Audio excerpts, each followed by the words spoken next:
Assalamualaikum warahmatullahi wabarakatuh.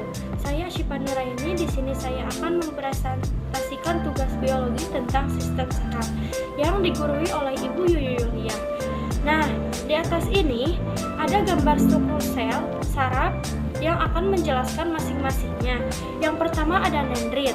Dendrit adalah serabut dari sel saraf yang bercabang-cabang pendek, merupakan perluasan dari badan sel.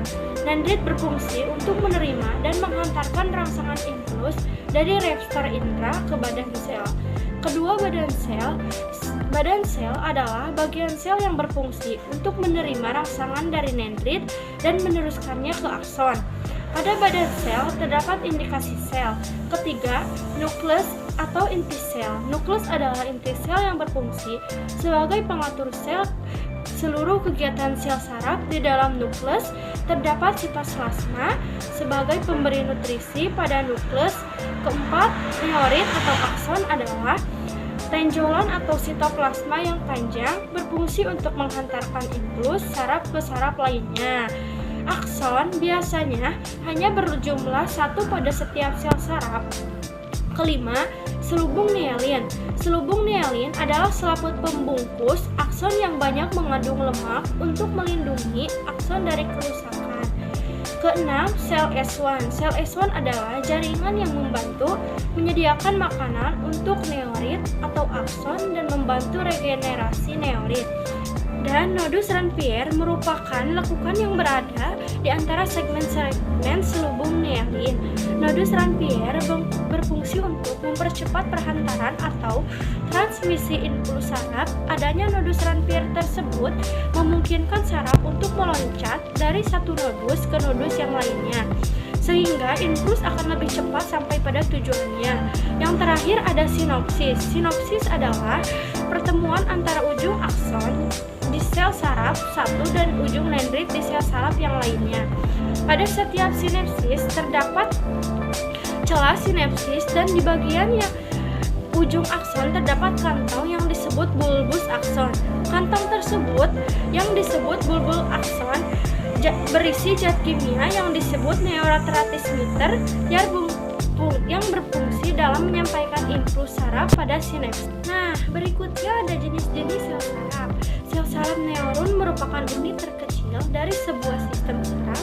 Berdasarkan fungsinya, sel saraf dibedakan menjadi tiga, yaitu sel saraf sensorik, sel saraf motorik, dan sel saraf asosiasi.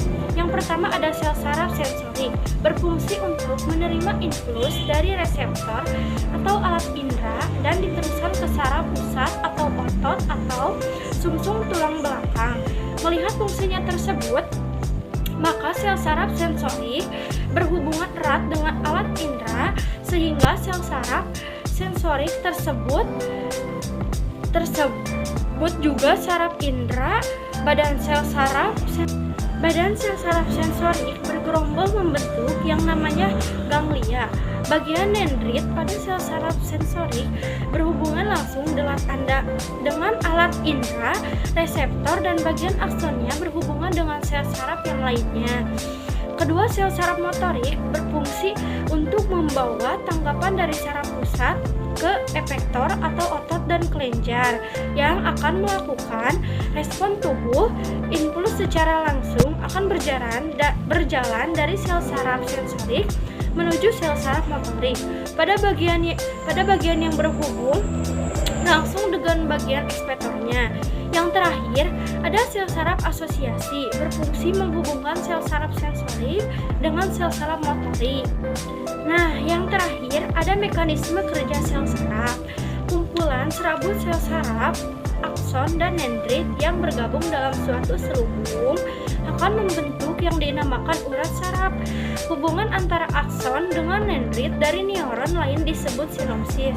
Badan sel saraf yang berkumpulan dalam satu pusat saraf akan membentuk simpul saraf atau ganglion.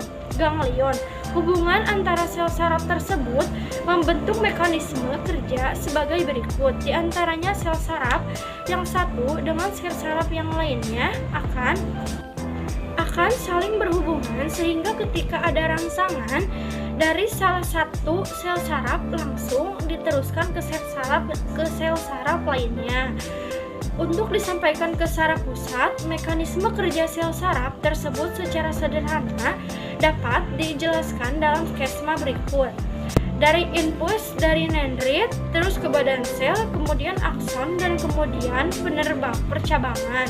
Dan yang terakhir adalah neuron. Nah, mungkin cukup sekian yang bisa saya sampaikan. Mohon maaf bila ada kesalahan. Wassalamualaikum warahmatullahi wabarakatuh. Bye.